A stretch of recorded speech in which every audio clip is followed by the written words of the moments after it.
This video is part of Lesson 5 in the course Living for Christ. In this video, why are believers called a household? The Bible uses different images to talk about the church. A body, a building. One of the images is that of a household. Why are believers called a household?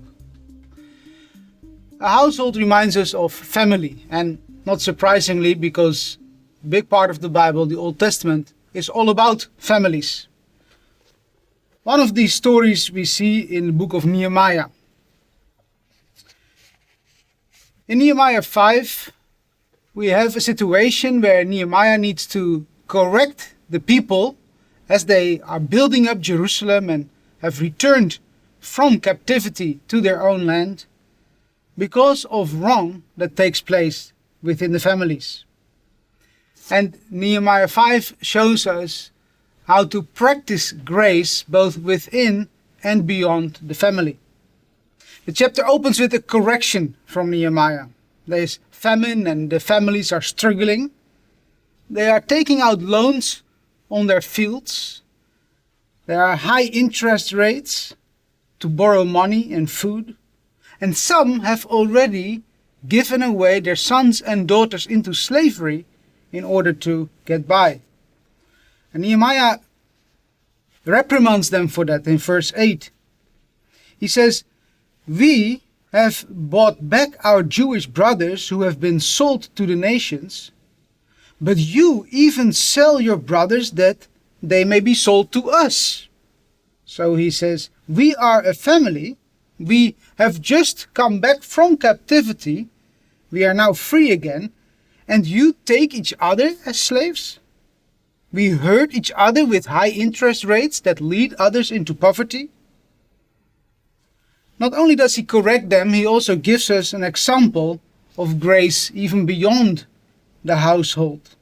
He is a man of a high position, and he shares in this chapter that at his house regularly 150 people are eating at his table, and he provides for them. And it's interesting that he mentions that these are both Jews and officials, perhaps from Susa, as well as people from the nations surrounding Israel, verse 17 says. So Nehemiah extends the family friendness beyond his own family. They are now part of his household, whether they are born in the house or not. And he shows grace because he fears the Lord.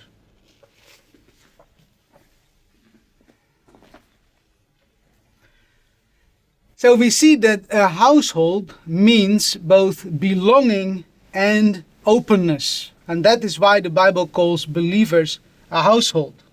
In the church too, we belong together in the family of God. Before we were not related, we were not family, we are not of the same tribe, but because of our faith in Jesus, we are now connected together. We are united in one family, one household of God. This gives people a new sense of belonging. This is important, especially in a world where many people are lonely. Maybe their parents died. Maybe they have moved to a city where they are alone without their own friends. Maybe they have lost a partner or never found a partner in life. They are lonely. But the church gives them a new sense of belonging because they form one household of faith. At the same time, the church, as a true household, shows openness. A household may expand in many ways. Children born into the house, visitors who extend their stay, workers who join you in your household. The household grows. You learn to connect to new people that you were not connected to before. We must be careful in the church to maintain this openness, not to become an exclusive group of friends or a secret society. Of course, sometimes we need to be careful and to be safe, not to be too open and public. So sometimes we have to be careful and we have to hide, but not because we want to. A household, the Church of Christ, maintains both belonging and openness. Believers are called a household not only because they belong together and they are open to others, but also within a household you show mutual responsibility and care. Within a household you do things together. Children are taken care of, but they also pitch in and help. Visitors are welcome and received, but when they are familiar in the house, they join hands with the work that needs to be done. It's give and take in the Church of Jesus Christ. We show mutual responsibility and care.